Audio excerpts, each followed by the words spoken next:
Po mga kaparmer, mga imas, at tayo po ay nagtiba ng saging. Ayan, hawak po tayo ng mga saging para po may dagdag na income tayo. Ay, may dagdag na income pala ang inyong kaimas. Ayan, sobrang init na, napakabilis lang po talaga ng init.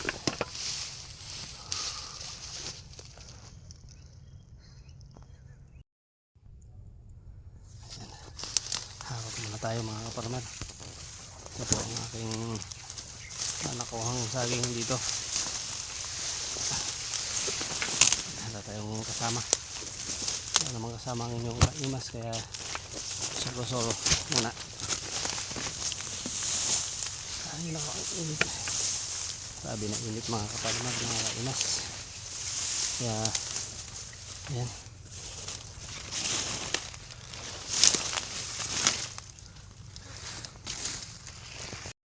ito pa lang yung nakukuha natin mga kaparmer, mga kasaging, mga kaimas. Ayan, ito naman yung puso ng saging. Ayan, ayan, makuha pa po tayo, marami pa tayo makuha. Ito naman yung pang sungkit ko ng puso ng saging mga kaimas.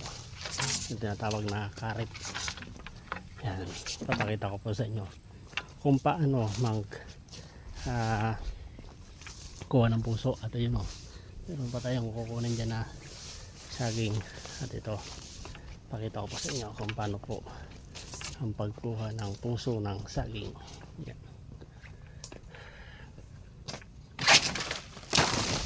binabatak lang. Yan lang po mga kaimas, mga kaparmer. Nakuha na kagad mga kaimas. Yan, ayan, titingin pa tayo ng mga puso dito. Meron pa dun.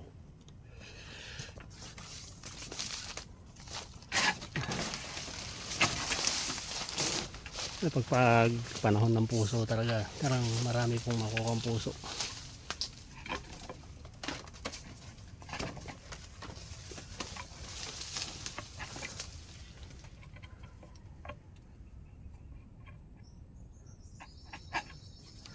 Hirap kunin. Hirap kunin pagka salungat.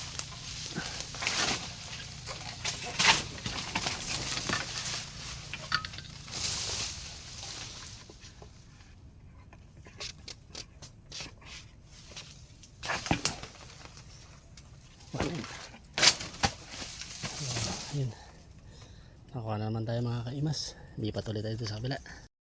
So ayan, ayan po mga kaimas. Kunin pa natin yun. Dahil nakaharang po dito, tatanggalin ko na po to.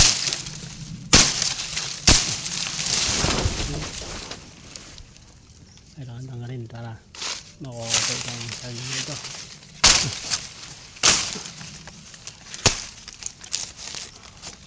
Ayan, tatanggal na po yan.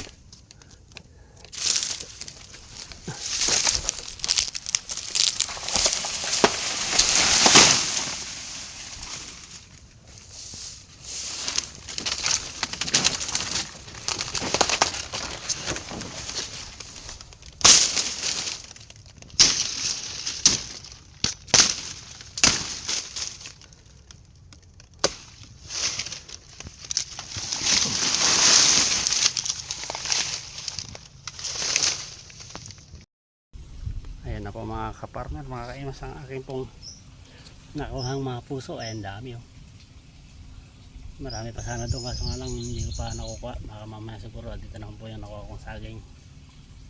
Yan, aliyan pa lang po ang ating nakukuha. Baka mamaya pa siguro makuha pa uli ang inyong kaimas. Ayan, maraming salamat na naman pong muli mga kaimas sa inyong pagsubaybay at pagsuporta kay Agri Kaimas Vlog.